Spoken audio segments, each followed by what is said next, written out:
Boa tarde, pessoal. Aqui mais uma vez, né, na Casa de Cultura, o Centro de Cultura, Casa de Cultura Afro-Sergipana. Vamos bater um papo com o mestre Severo Dacelino. Em poucos instantes ele vai entrar aqui e vamos, como ele disse, falar sobre nós. Falando sobre nós. Hoje o tema vai ser. Sim, senhor!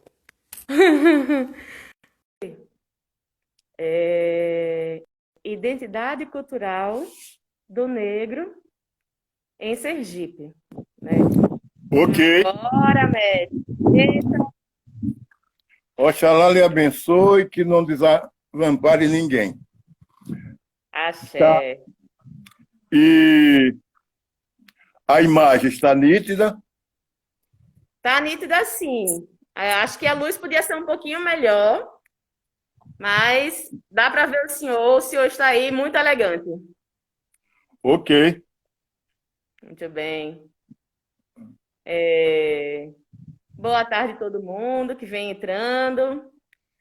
Fiquei muito à vontade para convidar outras pessoas, né, para ouvir aqui o mestre Severo Dacelino falando sobre nós. Então, hoje, como já começou, sobre a identidade cultural do negro em Sergipe, né? Quero dar a benção a quem é de bem e passo a palavra para o mestre fazer esse introdutório também. Aí, tudo bem? Sim, senhor. Pessoal, vão falando como é que tá o áudio, a imagem. Para mim tá boa, para vocês.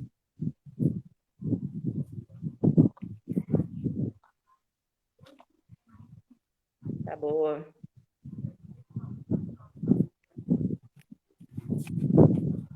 Então é isso, né? Como aos domingos começamos, esse é o nosso terceiro domingo falando sobre nós. O primeiro foi uma introdução, o segundo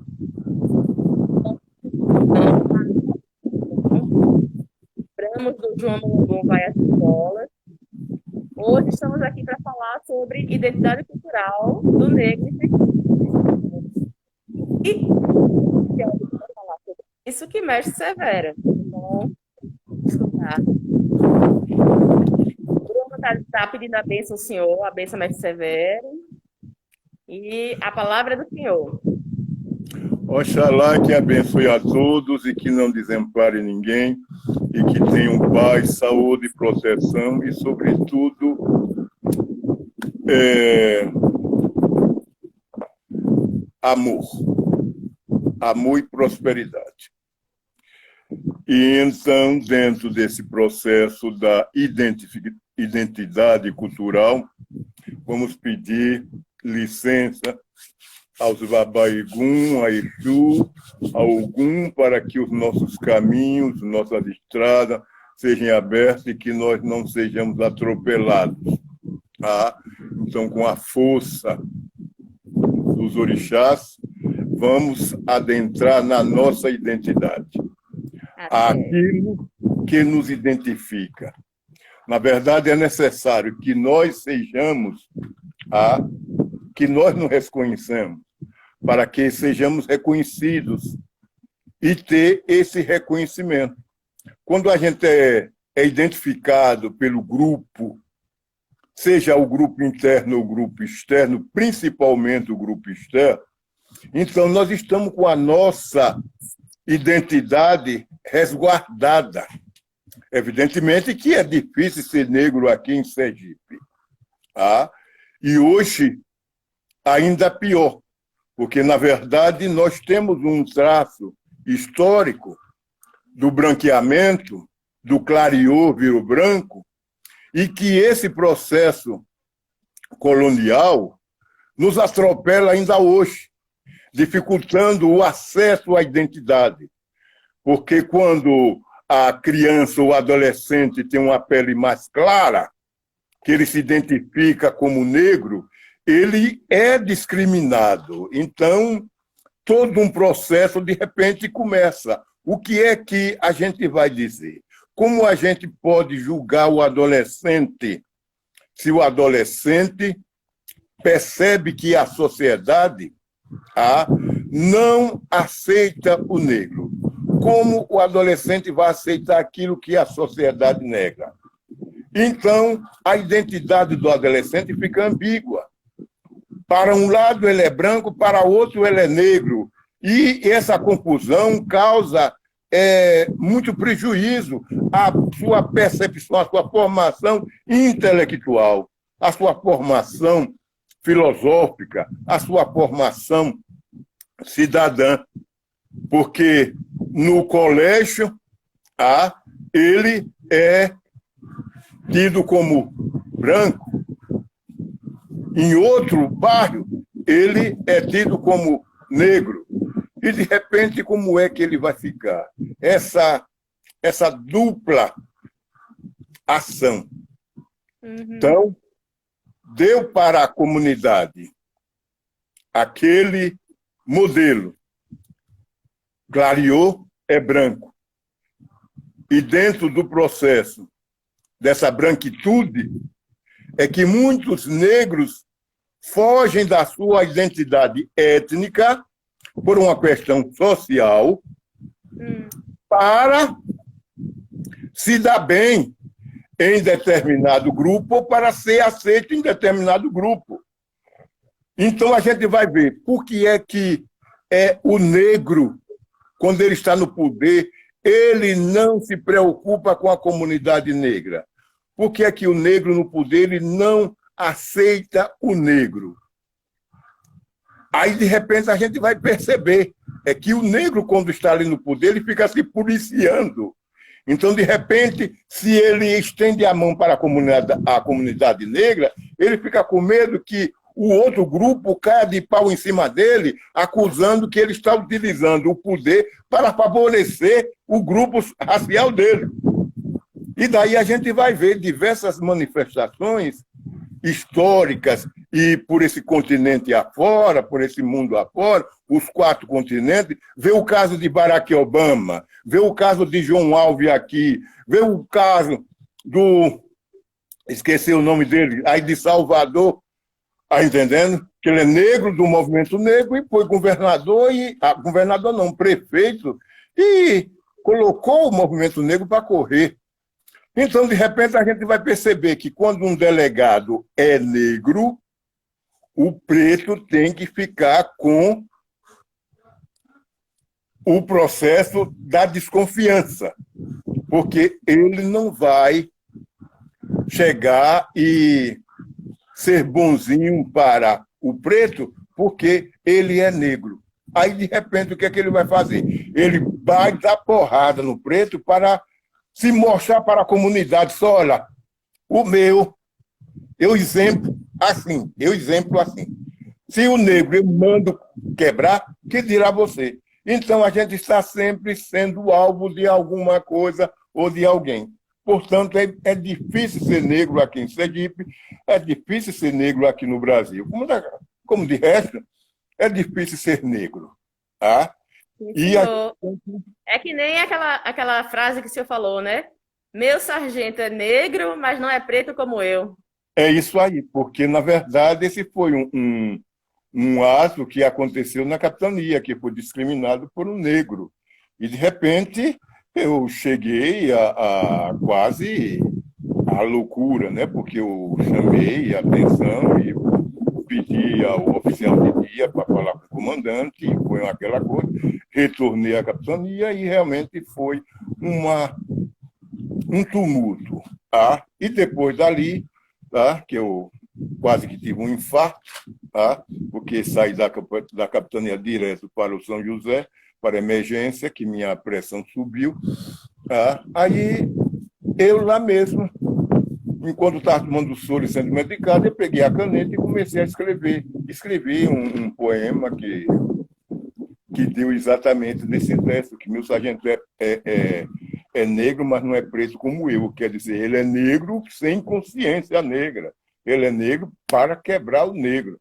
E eu fiquei muito revoltado, porque eu sou muito ligado à capitania, e a capitania dos portos é uma coisa, para mim, muito, muito interessante e muito significativo para Sergipe, porque lá foi a escola de aprendizes para negro. Foi lá onde um comandante aqui, um capitão, esqueci o nome dele agora, me desculpe, que ele fez ali uma escola de alfabetização para negros. Tá?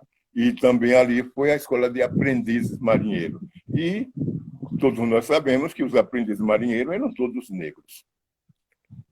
Sim, senhor. E aí o senhor fala sobre muitas coisas assim, né? O senhor fala dessa Bahia do Branco, a turma está chamando hoje de colorido, né? O senhor fala sobre vários aspectos aí que são discussões que ainda não estão encerradas, né? Que ainda hoje a gente fala muito sobre isso. Mas se por um lado, né, as pessoas que estão nessa linha tênue entre, por um lado é branco, do outro lado tem mais melanina, né? No outro extremo estão as pessoas com muito mais melanina e que ainda assim não são aceitas, né? Então a gente tem aí o pessoal à margem, que quanto mais melanina a gente sabe, mais melanina, mais discriminação as pessoas vão tendo, vão sofrendo, né? E a gente fica nesse processo, nessa discussão, para entender como é esse processo de identificação. Na verdade, esse processo de identificação é muito, muito complicado.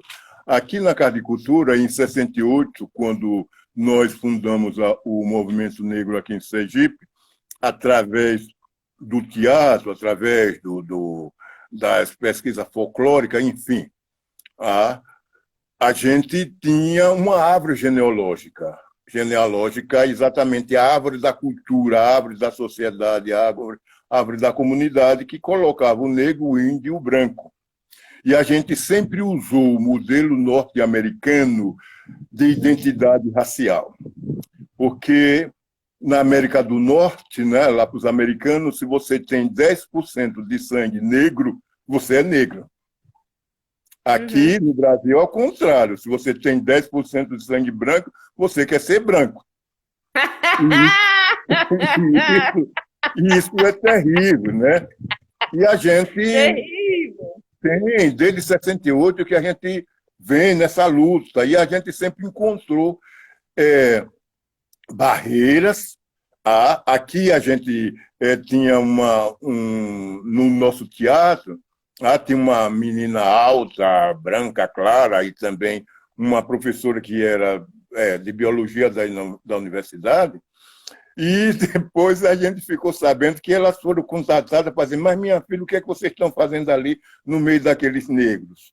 E eu fiquei chateado, né? Mas não fiquei tão chateado porque elas eram pessoas abertas e independentes. Elas deram a resposta até melhor do que eu, né? Então, a professora Goloco, né, que era de biologia, e teve a menina Sônia. E a gente ficou naquilo, né, que elas fizeram parte daquele trabalho que a gente fez no Festival de São Cristóvão, no FACS, que foi a Água de Oxalá. Então, participaram e o pessoal perguntou: gente, o que é que vocês estão fazendo aí? Aí elas deram a resposta, que eu não quero repetir aqui, porque não é autorizado. Mas a questão é essa. A questão é que o professor Sarney, o ex-presidente José Sarney, enquanto senador, ele fez um decreto possibilitando da sua auto-identificação. Então, se você o pessoal do IBGE chega e pergunta a você o que é que você é, se é negro, se você é branco, aí você vai se auto-identificar, porque os pesquisadores do IBGE não podem olhar para você e simplesmente colocar ali no trabalho dele, né, no documento dele, que você é negro, que você é branco, que você é isso ou não. Então, a pessoa é que deve se auto-identificar. E quando acabar, tem um documento na Secretaria de Saúde, no Ministério da Saúde e nos postos médicos, que ali, quando você chega para fazer seu prontuário, ali tem um espaço para identificar se você é negro, se você é branco, se você é coisa. Está entendendo? Isso porque, inclusive, vai facilitar os seus exames junto com os laboratórios, porque tem muitas doenças que são características da comunidade negra. Então, só a mulher negra ou só o homem negro tem essa ou aquela doença. E então, quando vai... Tem mais incidência de anemia falciforme, por exemplo, né? Também, principalmente, tá? Mas tem mioma, tem uma série de outras coisas, tá? E daí a gente vai verificar que o componente étnico-racial está se desenhando dentro de um processo da estratégia, do processo do plano de saúde, ou do plano cultural, ou do plano educacional, enfim. O Brasil está se ajeitando dentro desse processo para combater os diversos processos de discriminação. Já na parte da educação também tem. Foi contestado, mas continua e a gente acha que deve ser. Então, o prontuário do aluno está lá. Se ele é negro, se ele é branco, se ele é indígena, está entendendo? Isso facilita, mesmo porque a questão da educação, da cultura negra na educação, vem para clarear exatamente esses debates étnico-raciais e dar instrumento aos alunos para identificar as questões do negro e as questões sociais, as questões étnicas. Porque se o aluno tem conhecimento, ele pode identificar. Quer dizer, isso é um processo, é um avanço, que esse avanço foi colocado, e eu digo com toda a sinceridade, sem medo de errar, que esse avanço é exatamente mérito do movimento negro. Percebe? E hoje você chega na universidade, você encontra uma série de meninos e de meninas que há 10 anos atrás jamais ele se pronunciaria enquanto negro. Hoje eles estão reivindicando a negritude dele, independente de cotas. Independente de cotas. E você vai ver que você vai encontrar meninos e essas meninas na universidade com 20, 18 anos, está entendendo? Ele está ali fazendo a sua graduação e, de repente, já está na pós-graduação, está entendendo? E isso incomoda. Mas incomoda as pessoas pequenas, as pessoas idiotizadas, está entendendo? Então, não pode que a filha da lavadeira está fazendo mestrado, não pode que a filha do carregador está fazendo doutorado, mas como é que o governo está pagando para aquela negra fazer doutorado? Quer dizer, isso é coisa pequena. Isso é coisa que a gente tem que bater palma quando a polícia chega lá e mete o sarrafo numa desgraça dessa. Está entendendo? E a gente vai perceber que e isso sai da boca de quem? Boca de pequenas autoridades, dessas pessoas idiotas. Está entendendo? Porque, de repente, se sente muito que seu filho ali, que gasta uma grana desgraçada, dá uma mesada e paga professor para aquilo e para aquilo outro, e o filho não faz zorra nenhuma. Está entendendo? Está lá na faculdade pública ocupando o lugar dos negros, está entendendo? Porque ele podia estar na faculdade particular que o pai dele paga. Está entendendo? Não, mas ele está lá na faculdade pública ocupando o espaço e que a comunidade negra está precisando. E quando acabar, não faz zorra nenhuma, fica repetindo o ano, está entendendo? Fica atolado ali. E isso é que a gente.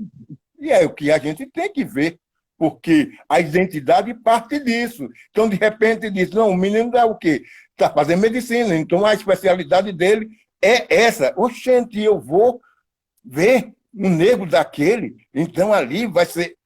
Quer dizer, isso é pesado. Eu já ouvi isso em alguns corredores, está entendendo? Já parei, porque eu tenho medo de tuberculose, está entendendo? Já parei, já encarei, já olhei, está entendendo? E a pessoa baixou o olho, está entendendo? Baixou a cara, está entendendo? Porque percebeu que eu estava ali, que eu tinha exatamente indagações para fazer. E não seria uma coisa boa. Portanto, a gente tem que ver. Quando o adolescente se diz que não é negro, porque ele não aceita aquilo que a sociedade rejeita. Ele sabe que a sociedade não gosta de negro. Então, de repente, ele não vai assumir que é negro dentro de um processo desse. Então, ele vai ficar sempre marginalizado. Está entendendo? Porque ele sabe Agora, que. a gente tem os dois lados da moeda, né? A gente tem mais, especialmente por essa questão de cotas, né? Teve um boom nesse movimento de cotas e mais pessoas se dizem negras hoje, né? Mesmo quando estando nesse limite. Às vezes são brancas, mas às vezes são negras e tem a tez clara, né? E tem esse lado que o senhor está falando também, de quem não precisa se identificar enquanto. E aí, no nosso tema, né, identidade cultural do negro em Sergipe, o senhor está falando dessa questão da auto-identificação, da identificação, né? Para ser negra, tem que ter mais do que só a melanina, né? Às vezes tem, como alguém diz por aí, preto macaxeira, né? A gente tem uns preto macaxeira por aí. Tem a melanina, mas não tem esse segundo tópico aí da live que o senhor colocou, que é a cultura, né? Que é a vivência em família, que é essa ancestralidade, uma ligação, né? Não é só a melanina, mas a cultura também nos faz ser negro, né? Não quer... E aí, só para entrar nesse aspecto da cultura também, você colocou uma pergunta muito simples, o que você acha das pessoas pretas do Brasil que buscam se identificar com a cultura africana que inspirou, né? Existe no Brasil hoje, em especial, o candomblé. Então, o que você acha com as pessoas pretas do Brasil que buscam se identificar com a cultura africana? Olha, uma questão fundamental. Vamos ver o seguinte, né? Existem religiões no mundo, tá? E que abarca a todos, independente da cor, da raça, da etnia. Tá? No caso, o muçulmano. Você vê, você vai encontrar muçulmano na Alemanha, você vai encontrar muçulmano no continente africano, você vai encontrar muçulmano em tudo quanto é canto. Tá?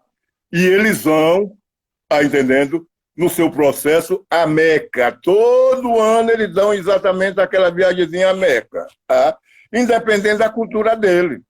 Você pode ver um pai de santo que é muçulmano. Vai lá para a Meca. Tá?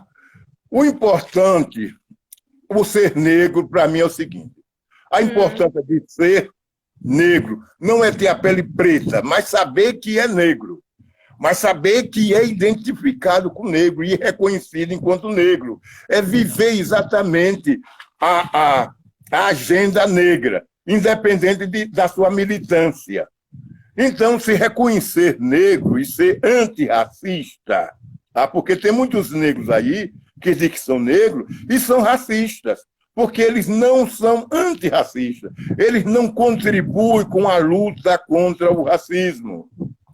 Eles simplesmente se assentam. Fazer o processo de reproduzir o racismo que está instaurado, né? Pois é, então tem que combater. Então você vai encontrar muitas amigas brancas, tá entendendo? Que são antirracistas e elas não são negras. Você não precisa ser mulher para defender a mulher. Tá entendendo? Não precisa ser gay para defender o gay. E não precisa ser negro para defender o negro. A questão é essa. Fundamentalmente, a gente tem que verificar isso. Tá? Por quê? O que é que ocorre? A gente está num estado, tá? E em um país que é eminentemente negro. O Brasil tem mais negro do que a Nigéria. Sergipe tem mais negro do que a Bahia. Nós temos aqui 86% de negro. E, de repente, você vai ver por que é que o negro aqui é massacrado. Tá? Por que o negro é massacrado? Porque o branco é reduzido. E o negro se encolhe dentro de um processo de uma política de não intervenção. Mas nós precisamos de reiterar e reivindicar o espaço que nos pertence e apoiar. O negro tem que ser feliz quando estiver trabalhando com outro negro e para outro negro. Então, de repente, o que é que ocorre? Nós, como vamos trabalhar num local, nós queremos um emprego. Então, de repente, a gente percebe que o chefe da gente é um negro. Aí diz, não vai dar. Eu aqui para receber ordem daquele negro. Aí fica difícil. A pessoa chega na porta de sua casa e diz, eu quero falar com a patroa. Porque você se apresenta, a pessoa identifica você como uma negra e acha que sua casa não é sua, não é casa de negro, é casa de branco. Então eu quero falar com a patroa. E de repente você percebe que a pessoa que quer falar com a patroa é negra.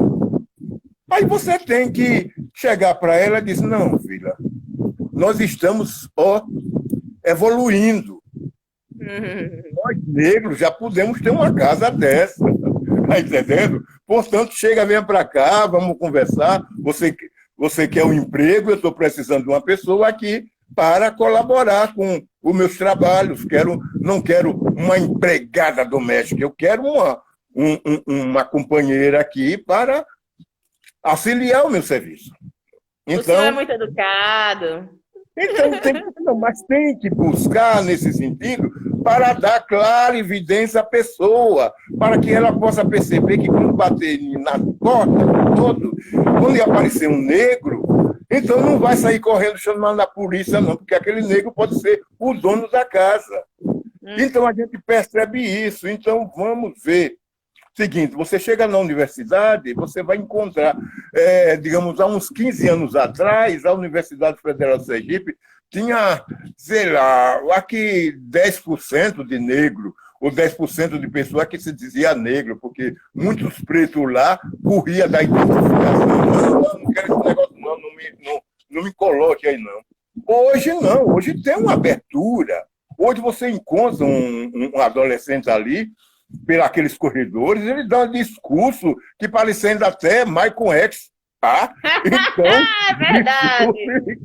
E você olha, o camarada com a pele clara, aí diz, não, aí de repente você pensa, não, mas minha sobrinha lá em casa também tem a pele clara. E de repente a gente vai ver que o negro que está ali, o negro preto que está ali naquele ambiente, é o chefe da clã. Porque é através daquele negrão que surgiu exatamente aquela prole. E esse processo a gente tem que verificar com a mão, não na consciência, mas a mão, está entendendo? No coração do outro. Você tem que fazer exatamente. Tem culturas aí que quando você está conversando, a pessoa toca em você, está entendendo? E essa tocada é para dizer exatamente o valor da amizade, o valor da energia. Então você está ali, aí você nota, a pessoa não está limpando a mão na sua roupa, não, estão lhe acarinhando, percebe? Então é isso, tem cultura que quando você vai ver a mãe se despede do filho, o filho vai se despedir da mãe, e ela faz o sinal da cruz na cabeça do adolescente, do velho, seja de pouco. Então, são traços culturais que nos identificam, percebe? Então, quando a gente passa pela igreja e que faz o sinal da cruz, então é uma tradição católica. E quando a gente passa a mão no coração e bota na boca, não é uma tradição mecânica nem ligada à coisa, tá entendendo? Ser muçulmano, não. Tá? Do candomblé, você está tratando, você olha, do meu coração, de minha boca, do meu pensamento, dentro de um processo que vai ver. Aí, de repente, você vai ver, não, mas o candomblé. Não, o candomblé não é puro. O candomblé tem mais árabe, de cultura árabe, do que de cultura africana. Quando os árabes chegaram, quando os portugueses chegaram aqui, eles já eram aculturados. Os árabes já tinham invadido Portugal há muito tempo, eles já eram mestiços, está entendendo? Portanto, quando o árabe adentrou o continente africano e que houve essa permuta, essa troca, está entendendo, de culturas, ao modo dos romanos, a gente só tem que bater palmas e agradecer quando o palio no candomblé que sai, tá entendendo? Cobrindo Oxalá, tá entendendo? Aquilo ali é uma cultura árabe, tá entendendo? Os guizos das Iaô, tudo. Então, são culturas que se entrelaçam e se manifestam de uma potencialidade muito, muito positiva. Só que nós não reconhecemos por quê? Porque não foi dado exatamente o direito da gente reconhecer isso. A gente passou por uma árvore do esquecimento e esqueceu, esqueceu e ficou naquela expressão cafona, tá entendendo? E a invasão dos evangélicos deu exatamente o quê? Um processo para que a gente possa, em vez de estar avançando no nosso conhecimento, a gente está defendendo das injúrias dos evangélicos. Então, a gente tem que deixar... Quando o senhor fala dos árabes, eu acabo me lembrando, né, daquele teórico nosso, que pensa Dandara Bessarrita, que resgatou para a gente a cultura do Antigo Egito, né, que chama a Terra Prometida. E como, né, ele faz esse resgate, e resgata também que de tradução hoje de Yorubá também foi lá do Antigo Egito. Então, antes dos árabes, né, lá na terra dos homens pretos, lá em Kemet, né, no Antigo Egito, a gente também tinha essa cultura. E aí, essa cultura de Kemet, essa cultura quemética, né, do Antigo Egito, é uma cultura que a gente vê que se espalhou, né, pelo continente africano e que hoje a gente vê aqui também, né? Em algumas coisas a gente vê ainda a cultura que é nossa, que não é igual, né? Porque, como o senhor falou, quando veio para cá, né, veio um povo de uma terra, um povo de outra terra, foi separando e foi ficando o que foi possível para a gente, né? Mas que tem essa base também, só para lembrar, né? Antes dos árabes e dos queméticos também. Sim. Porque não existe... E abençoe. Uhum. E então, porque não existe pureza racial, não existe pureza cultural, não existe pureza de nada. Porque, na verdade, a nossa cultura é cheia de empréstimo e reempréstimo. Tá? Então, pega um pedaço dali, é uma coxa de retalho. E essa coxa de retalho tem uma força surpreendente. Então, é necessário, a seu retalho, a sua história, é um pedaço dessa coxa e vai para lá. E isso vai fortalecer todo o processo de uma identidade, de uma continuidade histórica. E quando a gente fala da identidade, então, a identidade é característica das pessoas dos seus lugares. Então, você vai falar com uma companheira do Quilombo, lá da região você está aqui na região urbana, então você está onde? Então, vai lá para o sertão, então você tem aquela característica rural, que eles têm a sua cultura, a sua identidade, a sua filosofia, tá entendendo? Não precisa de ensinos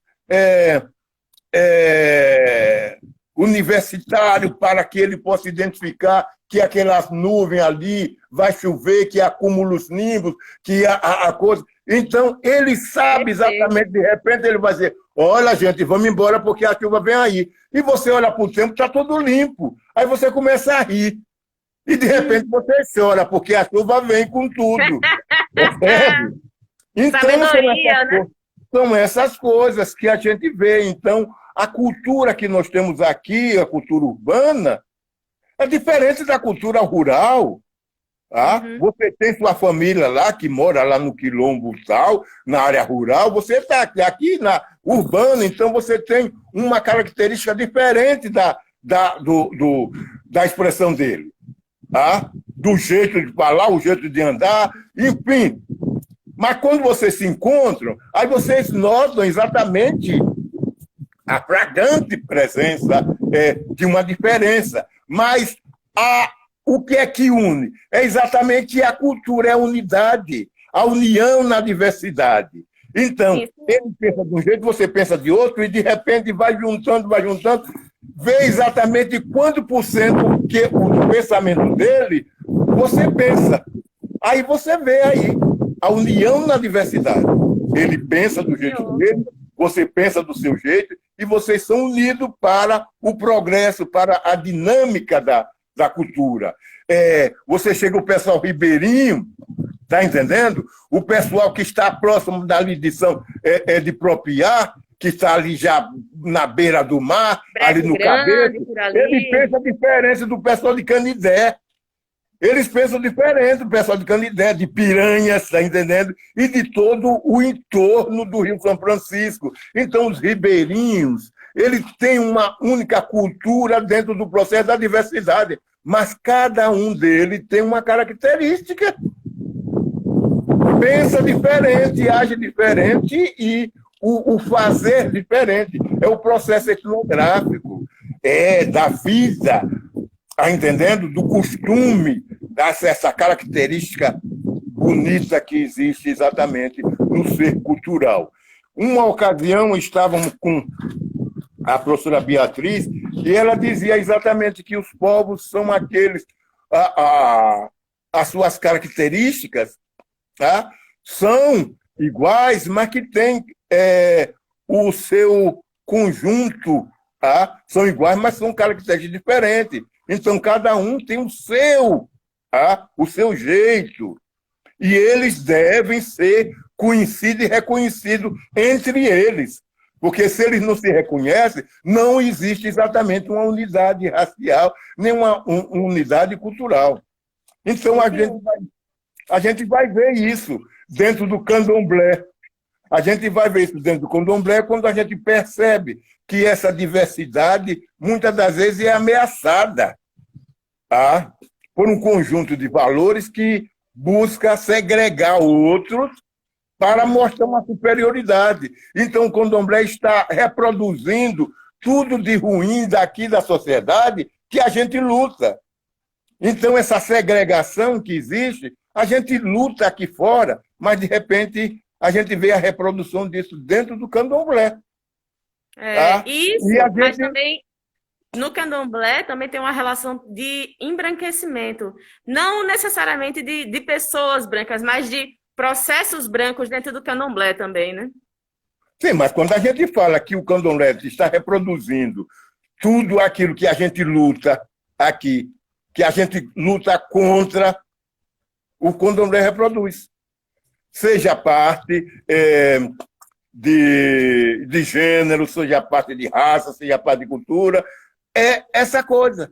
Então, nosso candomblé de Sergipe é uma característica muito fundamentada nele mesmo, característica de Sergipe sem nenhum modelo. Tá? O pessoal da Bahia respeitava o candomblé de Sergipe, e hoje o candomblé de Sergipe é uma coisa assim, macaqueação. Tá? Está buscando valores de outros espaços.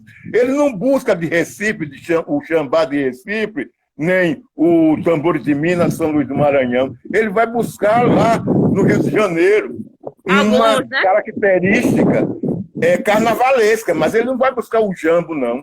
Ele não vai buscar o jambo, não conhece, nem sabe o que é jambo e nem a ancestralidade. Então, de repente, a gente vê que o modelo que antes era da Bahia, agora migraram para o Rio de Janeiro. Está entendendo? Exu não era uma divindade aqui com esse status que está hoje. Exu salvava na cancela e protegia o terreiro. Não era paparicado como está agora.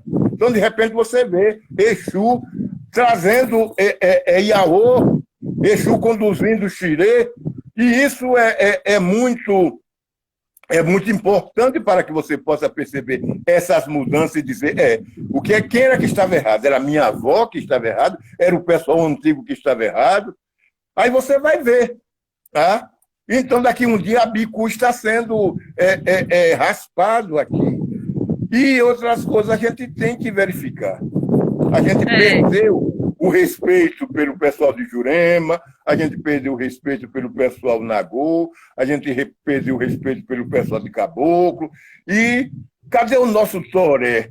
O toré, quando você quer ver, você tem que ir lá no Chocós, lá na Ilha de São Pedro, para ver lá os índios Chocós, ou quando ele vem de lá para fazer uma representação numa escola. Tá?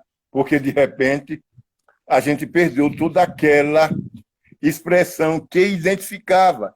O que era que identificava o candomblé de Sergipe?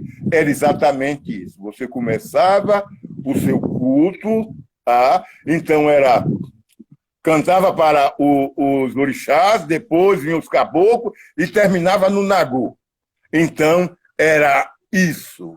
Então, esses 3 tempos, como na Bahia, você tinha o cantar para os orixás, o outro, em vez de terminar para o nagô, terminava lá no samba de roda. Tá? E deu exatamente isso que hoje é a identidade nacional. E o nagô, aqui em Sergipe, ficou agora segregado não, só apontado em Laranjeiras, que é exatamente as 5 casas de Umbelina. Eu acho que tem alguns lugares ainda que preservam esse candomblé de antigamente, né? Poucos. Eu acho que tem a Casa de Dona Negra também, em Riachuelo. Tem alguns lugares que a gente consegue ainda observar. A gente precisa buscar identificar essas representações. Tá? Inclusive, quando era conselheiro estadual de cultura, eu apresentei um projeto de identidade para que se reconhecesse o nagô e que tombasse o nagô de Sergipe. Mas eu fui atropelado, tá entendendo? Naquela época ainda tinha o nagô de Mariinha, você não tem mais. Então, Magno faleceu, está com a esposa dele. É necessário, vai havendo exatamente transformações dentro dos terreiros, tá entendendo? Antes a gente via aquelas mulheres dançando só de saia, sem anágua, aquela saia rodada, e quando ela botava aqui em cima, então quando era de caboclo, era uma coisa fantástica. E os homens, quando saía com orixá feminino, então saia de saiote, tá entendendo? Hoje é tudo de saia. Você nunca... Tantos homens andando, dançando de saia, tantos orixás, seja feminino ou masculino, os homens estão com uma grande vacância, tá entendendo? Da saia. Então, o senhor está falando que a gente aqui em Sergipe está importando coisas que a gente não tinha. Claro! É uma coisa que a gente tem que verificar. Agora, tudo tem o seu valor.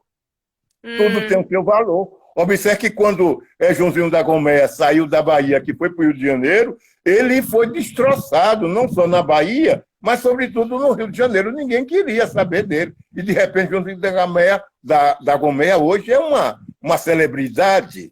E já foi, antes dele morrer, já era uma celebridade. Era o rei do candomblé. Está entendendo? E a gente tem que verificar com tantos senhores que eram rejeitados através dos seus orixás, que não se via nanã na cabeça de homem, e de repente Euá também não dava na cabeça de homem, e de repente a gente vai percebendo que aquelas personalidades antigas, e que com todo o cuidado e com todo o respeito, mostra que a gente estava enganado. Então, gente, a gente tem que observar o fuso horário. E tem que observar, quando a gente pega a bússola, para ver exatamente para onde é que ela vai indo. Tá? E ali é que a gente vai ver, dentro desse processo que diz, quando a gente sai de casa, bate na grama para espantar as cobras. E caçador que canta, não caça. Portanto, tem que ir para a caçada em silêncio. Bate na grama espanta as cobras e vai para a caçada em silêncio. Portanto, a gente está mais para receber essa orientação. Outro dia, um garoto aí com um trabalho que foi feito na universidade, eu fiquei realmente boquiaberto com um trabalho que o menino apresentou, porque o tema Só um segundo, mestre. Passou um vento aí que meteu no áudio, mas já passou. Vou falar. E então, o trabalho que ele apresentou foi um trabalho muito bom, muito bonito, que valorizou as mães de santo, valorizou o pessoal de candomblé, valorizar a elite do candomblé de Sergipe, porque, na verdade, as grandes autoridades, quem diria que o grande magnata Augusto Franco, ele foi do candomblé e ele foi até tesoureiro de uma sociedade de candomblé em Laranjeiras. Então, as pessoas que sabem, as pessoas não, mas aí mostra que exatamente que ele politicamente estava correto, que ele não fazia nenhuma discriminação, que era um homem dado. E eu gostei de saber, de ter esse conhecimento. Então, Leandro Maciel, quando era vivo aí, ele andava nos terreiros de candomblé. Quantos governadores nós tivemos aqui que se deram muito bem? Quando o Gilberto da Silva Lê, que era funcionário da Prefeitura Municipal de Aracaju, ele se relacionava muito com os prefeitos, com os governadores, com essa autoridade toda, muitos delegados, tá entendendo? Que eram exatamente ligados ao candomblé, sem nunca ter esse processo de discriminação, nem essa ojeriza, tá entendendo? Contra a religião, a religiosidade. A gente tem que verificar que a identidade parte disso. O Dom Vicente, o bispo de Aracaju, ele andava nos candomblé, Dom Palmeira Lessa está aí, está entendendo? Ele frequenta, ele vai nos terreiros de candomblé, eles não amaldiçoam nenhum pai de santo, nenhuma mãe de santo. Aí no São Judas Tadeu, nós fizemos a missa negra, está entendendo? Foi celebrado a missa negra no São Judas Tadeu, com diversos terreiros de candomblé lá dentro. Então, o mesmo trabalho que era feito no Rio Grande do Sul, pelo o frade. Então, a gente tem que viver exatamente essa realidade e fazer com que essa realidade viva entre nós. Dentro dessa condição, olha, gente, o Dom Helder Câmara, ele transitou entre todas as religiões. Ele combateu todo o processo negativo aqui no Brasil. Ele foi preso, ele foi considerado comunista, ele foi execrado, e foi exatamente, e é uma boa lembrança nossa, uma boa esperança para o brasileiro, não só dentro do processo da religiosidade, mas, sobretudo, dentro do processo da luta contra as discriminações e a desigualdade social. E isso a gente tem que ver. E a gente tem que dar exatamente mão à palmatória quando a gente percebe que o menino, leia, sem quem tiver oportunidade, leia o meu livro, o Baia Emiliana, o Terreiro. Eu li, Mariô, o Terreiro de Baia Emiliana. E ver exatamente o que eu falo e o que eu coloco ali, não é novidade, todos conhecem dentro de um processo ou de outro. E a gente vai ver que a realidade sergipana, que está ali, porque eu só escrevo a realidade de Sergipe, então, Mariô, o terreiro de Baia Emiliana, é uma realidade sergipana. Aquilo ali é do conjunto. Ali eu me baseei no terreiro de Obá, me baseei na Escola Técnica Federal Agrícola de Sergipe, me baseei no terreiro Das Areias. Das Areias, de Maria José das Areias.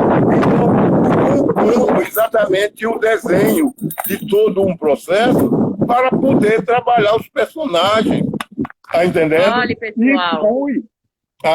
Então, quantos padres, quantos pastores tem aí que foram filhos de santo e que recebem dignamente os seus orixás? E, de repente, ele está lá fazendo a preleção dele e, de repente, ele entra em transe. Então, é necessário que você tenha consciência para ver isso e conhecer.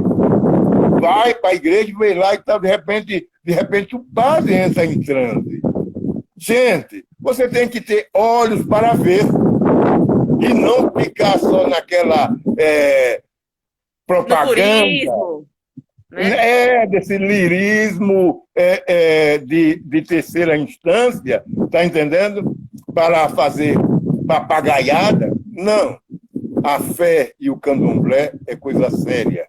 Então, se você está, esteja. Se você não está, fique onde está. Tá?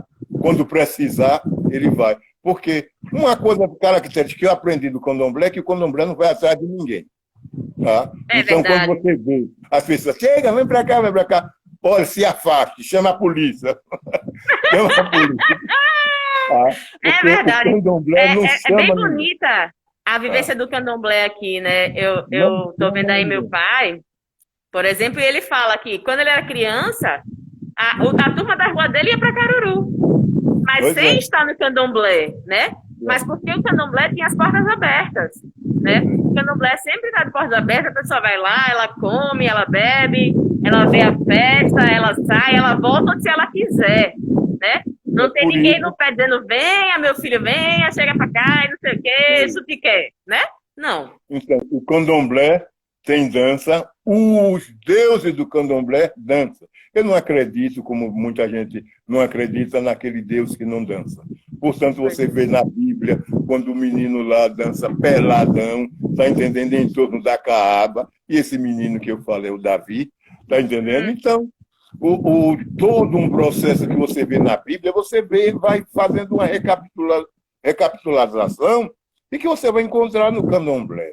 O candomblé é uma religião que é perfeita. Você chega lá, você dança, você come, tá entendendo? Você é acolhido lá. Você sabe quantas pessoas eram acolhidas e ainda são acolhidas nos terreiros de candomblé? Tá entendendo? Quantas crianças eram colocadas e quantas crianças cresceram e se formaram no terreiro de candomblé sem ser do candomblé? Então, que o pessoal colocava as crianças nas portas dos terreiros de candomblé e a mãe de santo era quem cuidava dele. Quantas crianças foram dadas lá em Laranjeira mesmo, no Filho de Obá, Alexandre criou mais de 4 dezenas de filhos, tá? De meninas e meninos, e formaram todos eles, tá entendendo? E nenhum deles deram para malandro, não. Inclusive, 2 madrinhas que eu tenho, a madrinha de batismo e a madrinha de apresentação, foram criadas por Alexandre, de lá, de Laranjeira, e essas pessoas são pessoas dignas. Portanto, a minha avó criou a menina lá, a Bebé, que inclusive se tornou mãe pequena.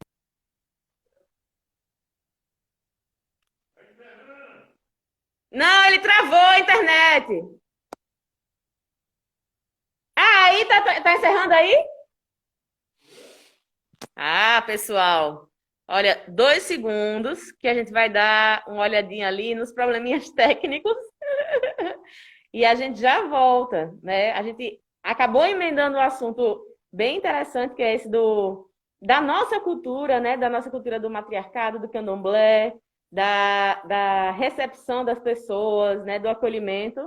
Então, em 2 segundos, a gente já volta.